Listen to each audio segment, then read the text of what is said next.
வாங்க ருசிப்போம் சுவைப்போம்.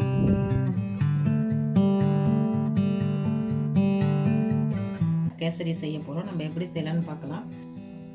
ஒரு டம்ளர் ரவை எடுத்து நான் வறுத்து வச்சுருக்கேன். ஒரு நான்ஸ்டிக் பேன் அடுப்பில் வச்சு நீங்கள் கொஞ்சம் நெய் விட்டுக்குங்க முந்திரி திராட்சை வறுக்கிறதுக்கு. இது ப்ரௌன் ஆகிற வரைக்கும் வறுத்து எடுத்து வச்சுட்டு முந்திரியை வறுத்து எடுத்து வச்சாச்சு. இதே கடாயில் 4 டம்ளர் தண்ணி ஊற்றிக்கிங்க. 4 டம்ளர் தண்ணி ஊற்றி நல்லா தண்ணி கொதிக்கட்டும்.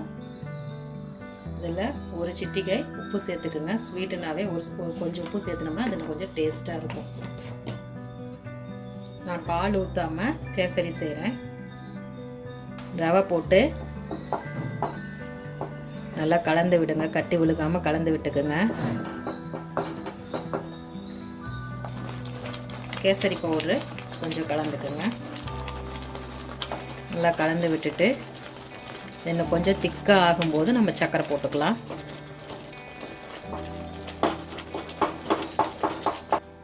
ஒரு டம்ளருக்கு நான் 1.5 டம்ளர் சர்க்கரை போடுறேன். நான் 1 டம்ளர் ரவைக்கு 1.5 டம்ளர் சர்க்கரை போட்டிருக்கேன். உங்களுக்கு இன்னும் இனிப்பு கொஞ்சம் கூடுதலாக வேணால் நீங்கள் 2 டம்ளர் போட்டுக்கோங்க. ஏலக்காவை கொஞ்சம் மேலே அப்படியே தூவிக்கலாம்.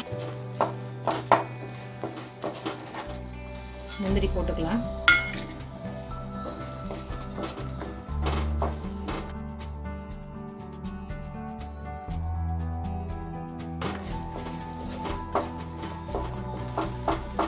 சுவையான கேசரி ரெடி ஆயிடுச்சு.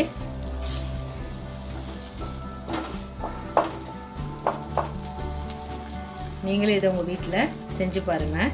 உங்களுக்கு எங்க வீடியோ பிடிச்சிருக்கு அப்படின்னா மறக்காம கமெண்ட் பண்ணுங்க. நீங்க எங்க சேனலுக்கு புதுசா வரீங்க அப்படின்னா லைக் பண்ணுங்க, ஷேர் பண்ணுங்க, மறக்காம சப்ஸ்கிரைப் பண்ணுங்க.